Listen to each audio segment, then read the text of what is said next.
Hey folks, Tyler Edlin here, artist and instructor. Today I want to look back over the last 10 years of my art career and share 3 important lessons that I learned so far.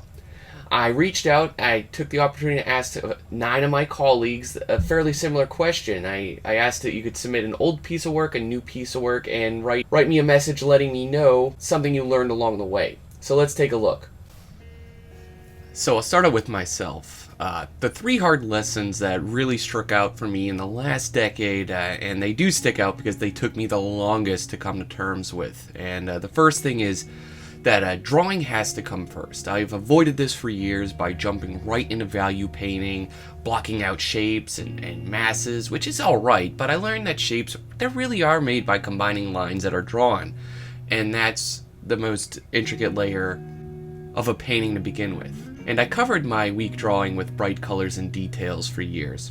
The second lesson that took me years to overcome was the importance of authenticity in myself. I went through too many periods strictly emulating what I liked, whether it was an optimistic animation style or grungy game art, and I did that because I thought they were popular. I thought that's what was trending, but it's more important just to trust my instinct.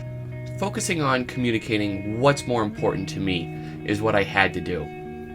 The third thing is the importance of structure. Not just the structure of painting, yes, that's important too, but the structuring and compartmentalizing of my schedule, planning the structure of art as a business, the organization of your priorities, of my priorities, it's a must. There is not enough time ever to get everything done, but with structure and focus, I can reach my goals, and certainly I believe you guys can too. So first up is my good friend Jessica Levi. She wants to share a bit of her process, what she learned over the last 10 years with these 2 images. And she said one of the things she's really been working on was the actual designing or the design of an image. She learned a lot about value grouping, moving the eye throughout the image in an intentional way. And so she spent years doing master's studies and learning to render and paint things well. But as she had mentioned, she always struggled when it comes to just designing out an image, and she was at a loss for how to build a cohesive and interesting composition. So she studied the composition, she studied on value grouping. Now she feels that's one of the areas that is her strengths rather than her weaknesses. And something that she's looking to focus on going forward is, of course, her mark and brush making, rather than just focusing on making something that looks like she wants it to look like. And so she wants to push more into designing the brush marks themselves to be more meaningful. And yeah, there's a huge difference I feel with her 2 pieces here, and a lot of it is subtlety. I really think she nailed that so well. There's a lot of subtleness to the edges, to the lighting, to the forms. Everything about this piece, her newer piece, is outshining her old. It just feels a lot more stiff and rigid by comparison. And yeah, mileage is everything. Up next is my friend and colleague and industry veteran, Mark Burnett. And he's sharing that his art branched out in a lot of directions over the last 10 years. You can see that in this first piece, right from 2009, a notable year. He was coinciding with his start at Blizzard, and for one, I guess he had spent a majority of the time there, mostly I think over 7 years, working on 3D, and so he learned a lot about that. And then he started teaching. He started running his business Cube Brush, and all while studying and solidifying his fundamentals to be able to paint more dynamic and more believable characters, creatures, and environments. So he's really expanded his entrepreneurship, his skill set across the board. This is a fella to watch. He's really looking forward to seeing what he produces in the next 10 years, and you can see, again, like with Jessica's piece, a lot of it, like the drawing is a real strength of Mark's. You could see it in both his pieces, but a lot of what you could see in this new piece here that I believe he features on his YouTube, it's just everything feels so refined about it. Like there's such a careful attention how everything's carefully laid out, rendered, and put together. Next up is my good friend and the talented Chen Changwu, and what he wanted to share with us today was this is his alien invasion piece from 2013, and it's an early piece of his when he was starting to learn, concept art and painting. And at the time, he admits he had very little knowledge of value and anatomy, but he still just kept kind of throwing himself at this. And he thinks it's really the first time he tried to put so many things into one painting, and he found it extremely exhaustive and hard to control and to manage the fundamentals of art, to be able to accomplish the vision he had in his head. And so he learned that he needed to start from a much more basic, a much more grounded place and area of study that will increase his focus. And so, as you can see in his fortress in the high mountains, I believe this is a 2017 image of his, this is the first time he truly felt confident with his art and designs. And it was at this time he was taking the environment design classes, at CGMA. And he learned a very solid process to create the environment work. And he started with finding specific references, designing out sketches and layouts, really resolving a lot of the solution before he actually began the painting process. Of course, here he learned to apply a basic 3D model and to sketch over that and to keep, refining that with the more subtle details as he went on. And I think with Chen learning, not only grounding his fundamentals, but learning a process that worked for him truly shows in the work he's able to execute these days.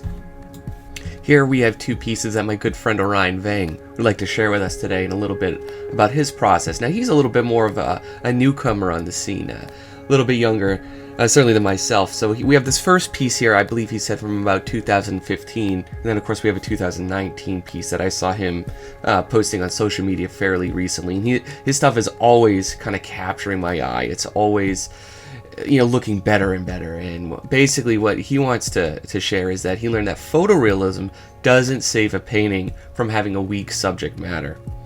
A lot of the time you can change the design, of your focal point or your subject matter. You can also tend to change your composition and lighting. So it's always important to figure out what your design is first before you can take things to a finish.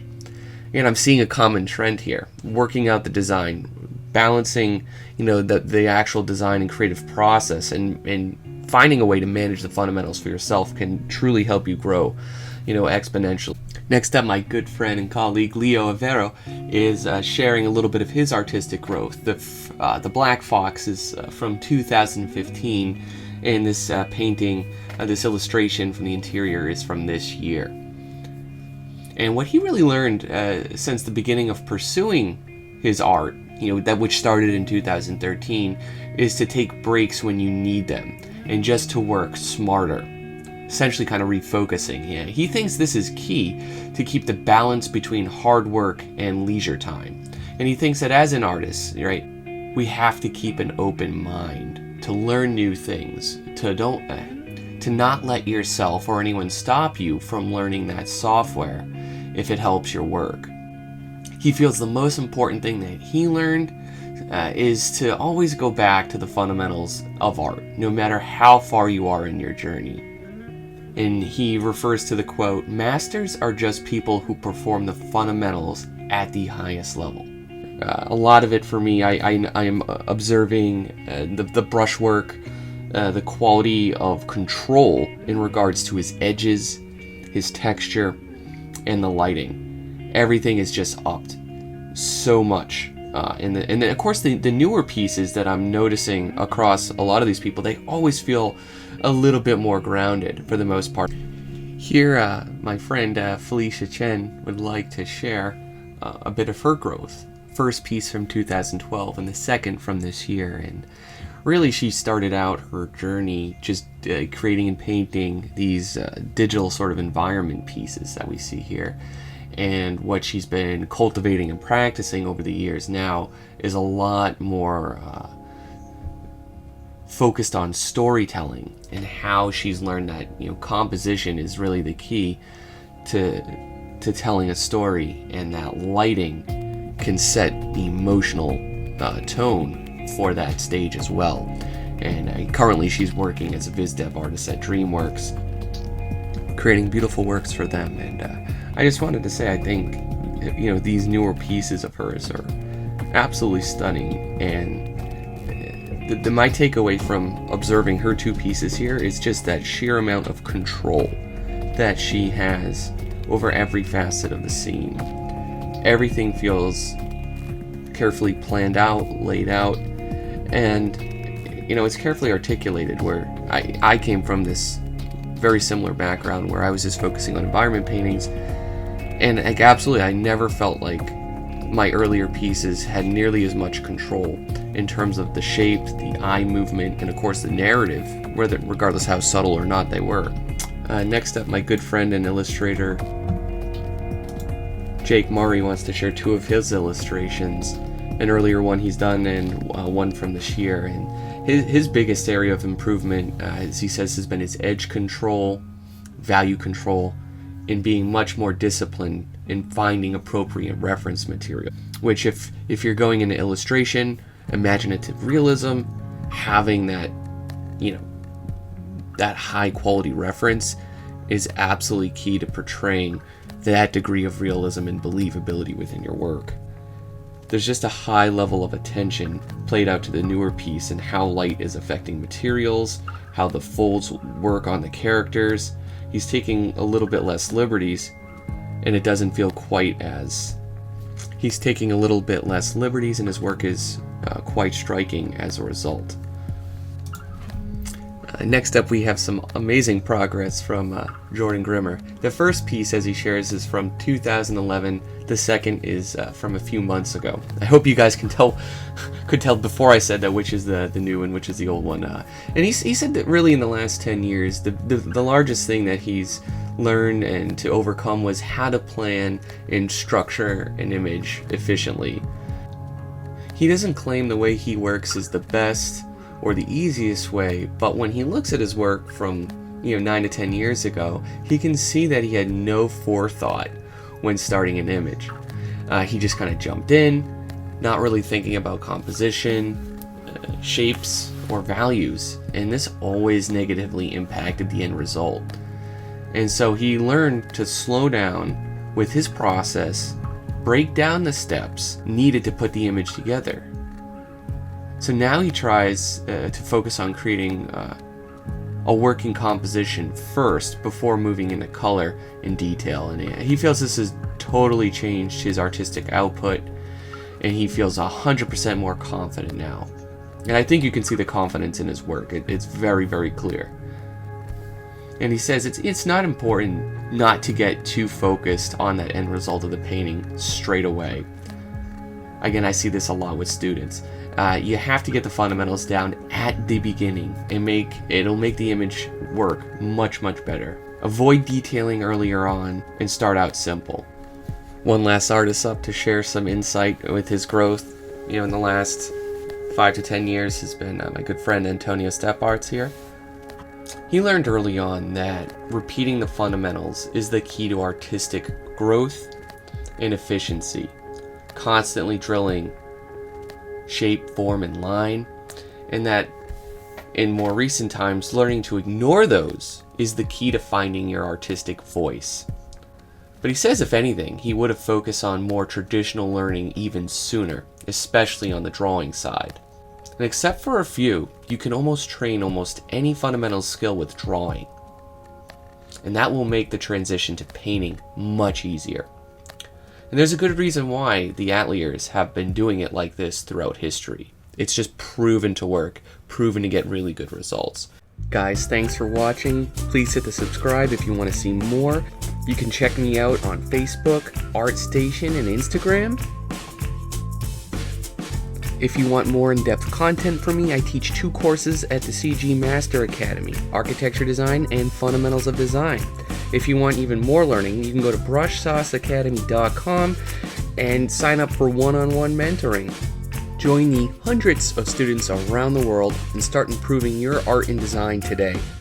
If you want to be part of a community, we have Brush Sauce on Discord. We have monthly challenges and hangouts. There are links below for everything I mentioned.